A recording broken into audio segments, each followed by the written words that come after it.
Hey guys, welcome back again from Tampa Bay. Got a lot of updates and very cool info to go through today.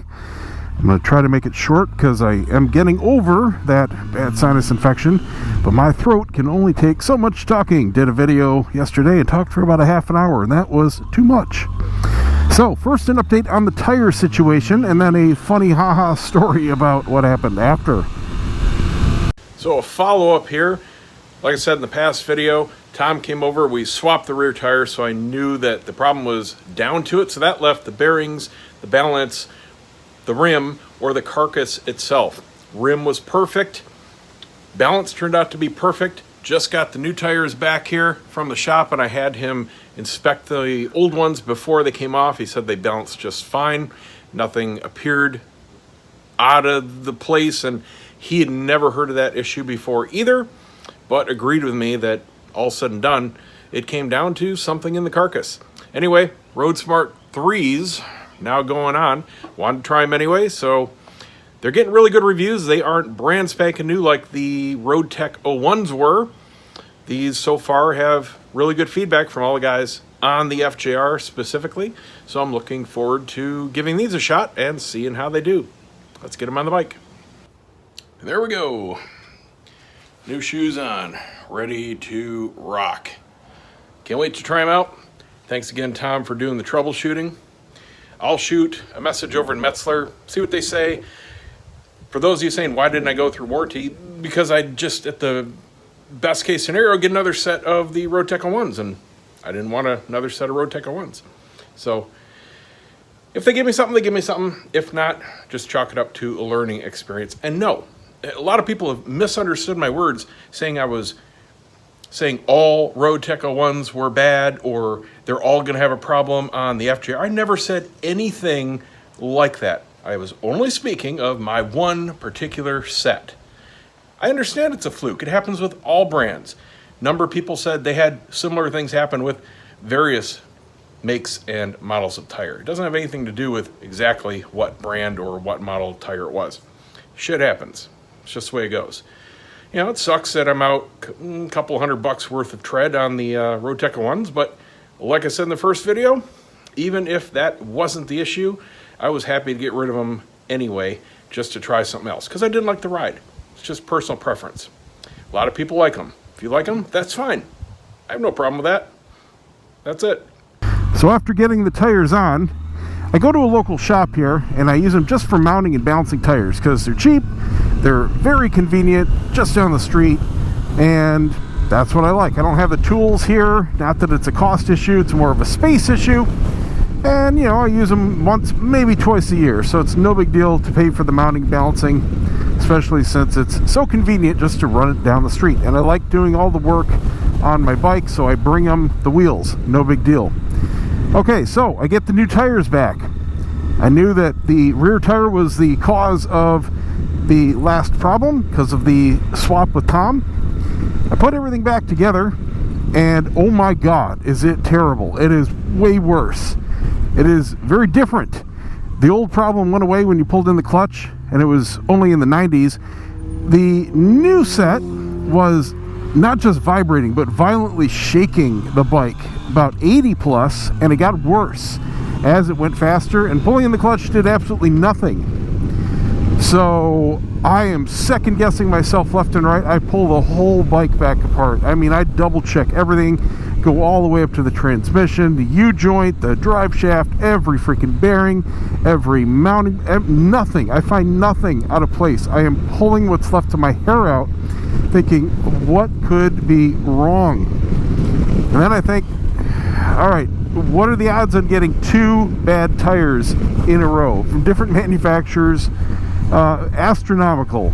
It's just not even in the realm of my possibility. But I take it back to them to, you know, let them know what's going on. Look, I rudimentarily, what's the word? Checked it for run out. I couldn't see anything, but you know, maybe they had a more accurate gauge.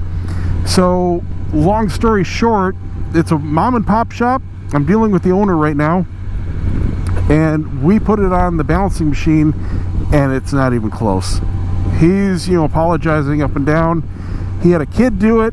who came in and did, I guess, about 30 at a time. They had a big batch of wheels and tires to get through. Had a big parts order come in.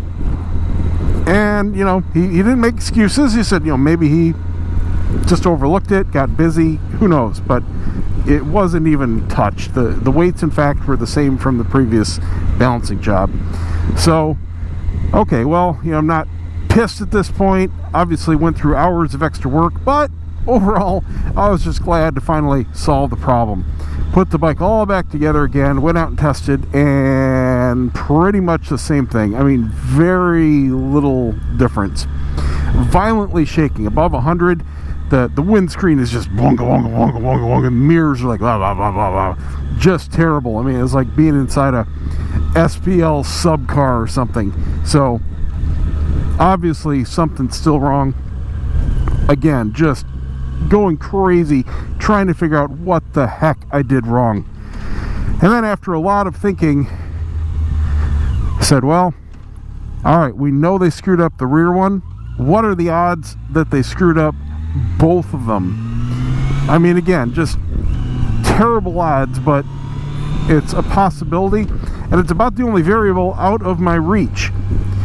So I pull the front end off or apart, take the front wheel back to him. He sees me coming in. He's like, no way. I'm going to be really pissed if both of those are out. I said, you will? So, you guessed it. Front wasn't even close. This kid didn't even try to balance either set. So, here's the question for the owner. How many out of those 30 are going to be wrong? If both of mine are, odds are pretty good that he may have not have done at least a bunch of them, maybe all of them, who knows. But that's really not good for his business. So, not naming any names, because he did, you know, own up to it. Didn't offer a refund, but the next one is on him. So, yeah, I don't know if I'm crazy for still going back or what, but like I said, it's close and convenient. So, all said and done, got it back together, did another test run, and flawless once again. And I'm really loving these tires. They are running just like normal sport touring tires. They feel exactly like my PR4 GTs, which I loved. There's no extra little dip and dive. They're not extra sporty. The profile is nice and neutral. They just feel like great normal tires. So I'm very glad to have these on. Of course, I'll have updates through the next several thousand miles as to how they do, but I'm confident that they are going to feel just fine. I have no problems with them going through ruts in the road. You know, there's just nothing odd about them. They just feel, like I said, totally normal. So that's the tire situation. So another cool thing is my audio setup. I've been continuously experimenting with different mic setups and placements throughout the last month or so, even beyond the last video you saw. And I think I finally struck gold. What you're hearing is a completely edit-free audio sample. This is a Cena 20S surface mount mic going through a couple different cable adapters directly into the GoPro. It is so far working in all situations, all different kinds of wind conditions.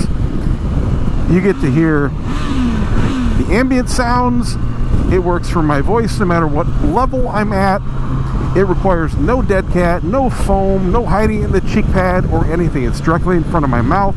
Same as the one I'm using next to it that's plugged into my 30K for the comm system. It fits all helmets. This is a very small, snug-fitting helmet. My goatee is touching the front of it in the chin bar. So you can't put a big mic in this helmet. It just doesn't work. And so far, I'm loving the output. No EQing, no wind cut, nothing. So that is a nice setup for me. And I've got links in the suggested products down below if you want to check any of that out and do your own custom setup. Update on the quick shifter. It is flawless. I've had a whole bunch of people install it, and absolutely loving it. I'm actually considering spending another $320 to put one of these on the F-Zero9 and replace the factory quick shifter, because it is so slick and smooth with this auto-tune electronics setup. I could probably sell it for $100, sell the original, and recoup a little there so it wouldn't sting too much, but it is just a really slick little setup. So that is definitely a big thumbs up from me. Now on to the real subject of this video. This is why I don't cause a scene or storm off or mouth off to anybody or do anything if I run into certain situations. I just remain professional and make the best of a situation. If you saw my Honda Goldwing review, you saw what happened there near the end, and I wasn't upset at what happened because in the end, I got what I needed. I had the video of the actual bike review. All I lost was 30 to 60 seconds of add-on content, which could be communicated anyway. It didn't rely on being on the bike, and that's exactly what it did. So I got the review done. That's the important part. Now, I didn't say anything to anyone. I didn't contact anyone. It is what it is. I completely understand that what happened was nothing personal. It was just a guy that travels with the truck. Didn't know me from Jack, and that's all it was. But right after that video went up, Honda Corporate reached out to me and sent me this very cool email, and we've been communicating back and forth for the past week or so, and also in contact with another manager there. Long story short, that's not corporate policy, and they profusely apologized. I made them fully aware that there are no hard feelings. It is what it is. And they made the very generous offer to fly me out to California, and I'm going to be doing so in just a couple weeks, spending a few days there, not only getting a full in-depth tour and longer review of all the Goldwings, but other Honda bikes as well. I am super looking forward to this trip. It's going to be awesome. Of course, I'm bringing you guys all along with me, and I'll be shooting tons of videos. Duh. So thank you to Honda. And yes, I fully realize this is just a good PR event for them. Doesn't have anything to do with my actual review, but it is still a very generous and very exciting offer. So that's it, guys. Stay tuned. I've got lots more stuff coming up, and we'll see you next time. Whew, here comes the sun.